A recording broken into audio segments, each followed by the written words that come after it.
μυρίζει, λέει ο λαός μας. Έτσι κι εγώ γυρίζω και μπορώ και ανακαλύπτω ομορφιές που υπάρχουν δίπλα μας και τις προσφέρω με όλη μου την καρδιά σε εσάς. Γυρίζοντας στον Άγιο Νικόλαο Καλυσίων. Απολαύστε το. Το μονίδριο του Αγίου Νικολάου ανοικοδομήθηκε από τον Όσιο Ιερομόναχο Νεκτάριο.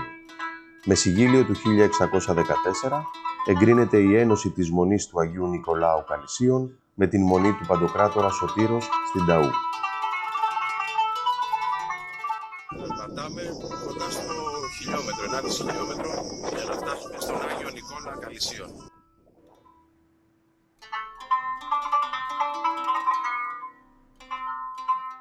Χρήστο, βλέπω από νωρίς ήσουν εδώ και περιμένεις να ξεκινήσουμε αυτήν την εκπομπή παρέα. Πώς σου φαίνεται η περιοχή? Να ηρεμείς, καλυνεύεις, μόνο αυτό. Αυτό το στενό δρομάκι θα κατέβουμε. Αυτό είναι μόνο το δύσκολο σημείο. Δεν είναι τίποτα το ιδιαίτερο. Με λίγη προσοχή θα φτάσουμε σε ένα πολύ ίσιο σημείο που από εκεί θα μπορέσουμε να δούμε και από κοντά τον Άγιο Νικόλαο Καλυσίων. Ομορφιές που έχει η Πεντέλη, Χριστό, Μαγευτικά, πολύ όμορφα. Ηρεμείς, Κοίταξε εδώ πέρα, ακούγεται μόνο αυτό το τζιτζικάκι το οποίο δεν λέει να σταματήσει βέβαια. Ακόμα και όταν γράφουμε δεν λέει να σταματήσει. Αλλά αγαπάμε τα τζιτζικιά. εννοείται.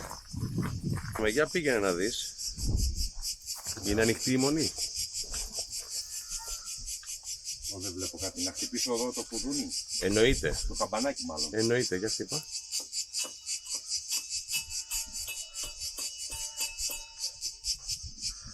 Για να δούμε. Θα μας ανοίξει κάποιος.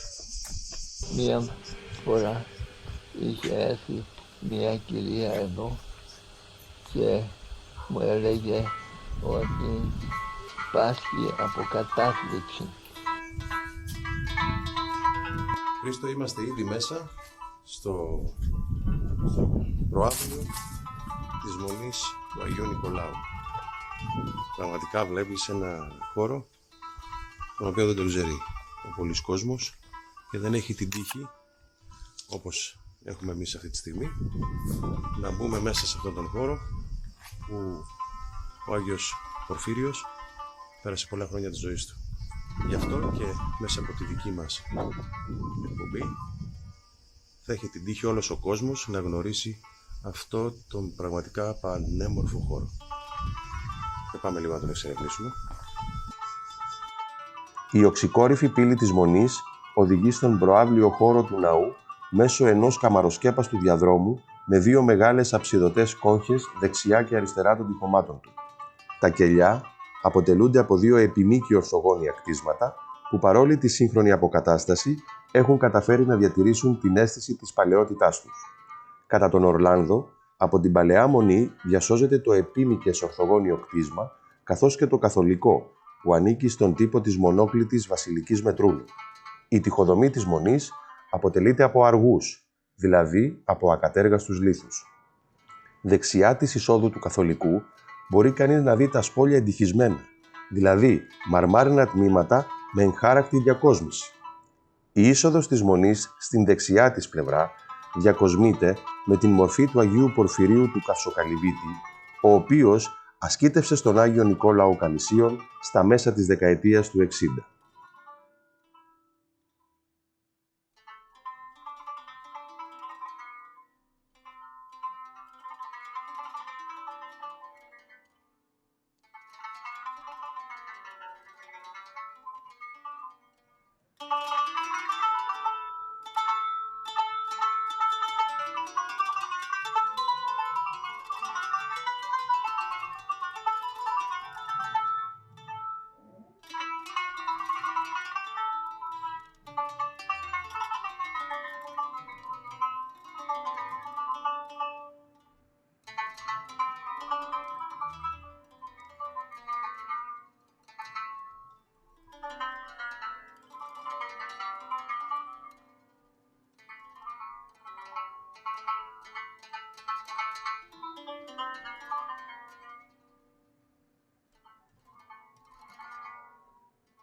Είμαστε μέσα στο εκκλησάκι του Αγίου Νικολάου, στα Καλίσια.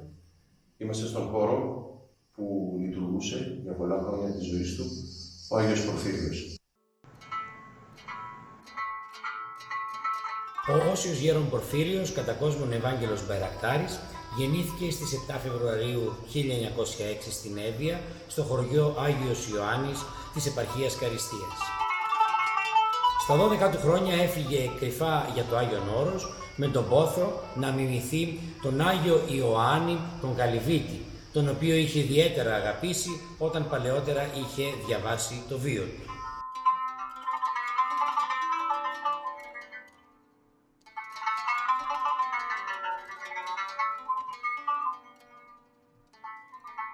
Το 1955 είχε εγκατασταθεί στα Καλίσια, όπου είχε μισθώσει από την Ιερά Μονή Πεντέλης το εκεί ευρισκόμενο μονίδριο του Αγίου Νικολάου με την αγροτική περιοχή που το περιέβαλε, την οποία καλλιεργούσε με μεγάλη επιμέλεια, ενώ παράλληλα εξασκούσε πλούσιο πνευματικό έργο και εκεί συνέρεαν πάρα πολλοί άνθρωποι πιστοί και ευλαβείς για να ακουμπήσουν τους προβληματισμούς τους και τον πόνο τους.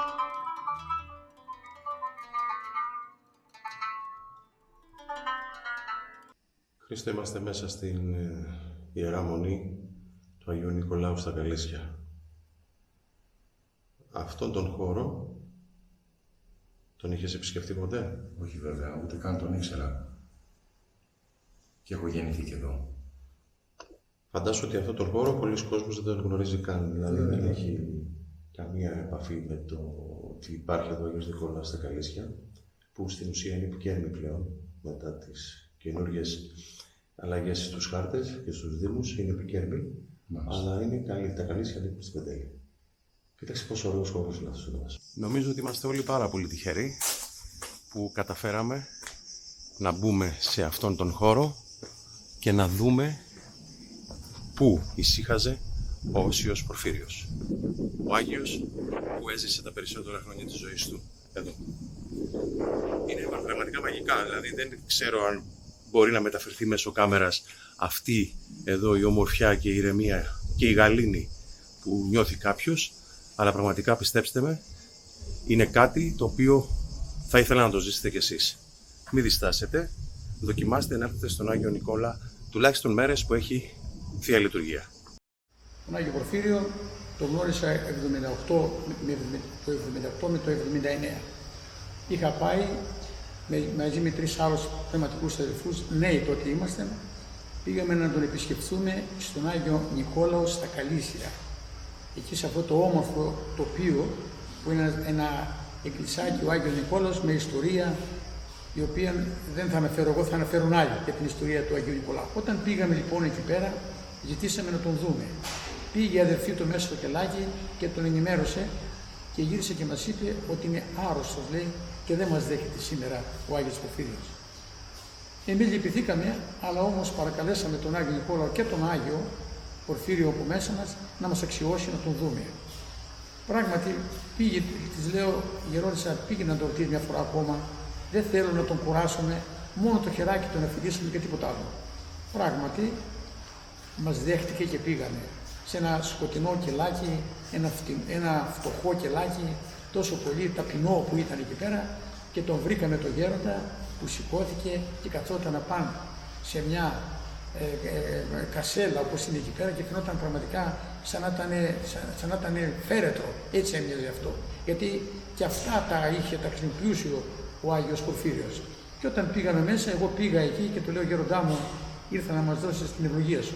Παιδί μου, λέει, παιδιά μου, λέει, τι ευλογία να σε δώσω εγώ. Και τότε μας έκανε αυτή την αποκάλυψη της συνομιλίας που είχαμε στον δρόμο και είπε ότι, να παιδιά μου, λέει, όπως είστε και οι τρεις, να πάτε στα Ιεροσόλυμα, όπως είστε και οι τρεις, να πάτε στο Άγιο Όρος. Ήταν μεγάλο το γύρισμα που κάναμε. Το κάναμε σε 2 μέρες. Σε 2 μέρες γιατί δεν μπορούσαμε να βρούμε την πρόσβαση ώστε να περάσουμε μέσα στον Άγιο Νικόλα, όμως τίποτα δεν μας σταματά εμάς. Βρήκαμε την άκρη, μπήκαμε μέσα στον Άγιο Νικόλαο και σας παρουσιάσαμε όλο αυτό που είδατε και πιστεύουμε να σας άρεσε. Για πες, Χριστό, θα τους άρεσε? Εννοείται. Θεωρώ ότι βλέποντας αυτό το βίντεο θα αρχίσει ο κόσμος να έρχεται. Πραγματικά θα πρέπει να έρχεται ο κόσμος εδώ. Εδώ πρέπει να είχε τα ζώα του ο μοναχός Πορφύριος και να είχε αυτά που θα του εξασφάλιζαν την τροφή του, διότι το νερό, όπως είχαμε πει, εκείνος ήξερε που υπήρχε. Δείτε λοιπόν μαζί μου που ήταν τα ζώα του Άγιου Πορφύριου, εδώ στο ξοπλήσι του Αγίου Νικολάου στα Καλίσια. Εκεί είχε πάλι νερό, σε πολλά σημεία έδειξε που είχε νερό.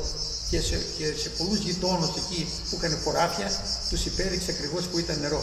Το νερό το έβλεπε κατευθείαν. Όταν πήγαινε εκεί πάνω, μια φορά πάτησε σε ένα μέρος και πετάχτηκε απάνω και λέει πω νερό που είχε εδώ πέρα. Έβλεπε τα νερά, έβλεπε τα πάντα.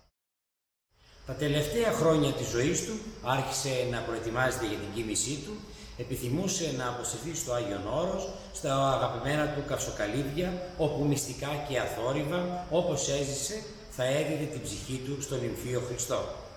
Πράγματι, τον Ιούνιο του 1991 μετά Χριστόν, προαισθανόμενος στο τέλος του και μη θέλοντας να κυδευτεί με τιμές, αναχώρησε για την καλύβη του Αγίου Γεωργίου στα Καυσοκαλύβια του Αγίου Όρους, όπου είχε καρεί μοναχός πριν από περίπου 70 χρόνια και στις 4:31 το πρωί της Δευτέρας Δεκεμβρίου 1991 παρέδωσε το πνεύμα του στον Κύριο που τόσο αγάπησε σε όλη του τη ζωή. Στις 27 Νοεμβρίου του 2013 ο Οικουμενικός Πατριάρχης Βαρθολομαίος και η Ιερά Σύνοδος του Οικουμενικού Πατριαρχείου το κατέταξε στη χωρία των Αγίων μας και από τότε μας ευλογεί και μας αγιάζει από τους ουρανούς. Ελπίζω να σας άρεσε και να απολαύσατε κι εσείς μαζί με εμάς αυτές τις μαγικές στιγμές στον Άγιο Νικόλαο. Ξεκινάμε για το δρόμο του γυρισμού. Μικρή ανηφορίτσα, αλλά τίποτα δεν είναι ακατόρθωτο.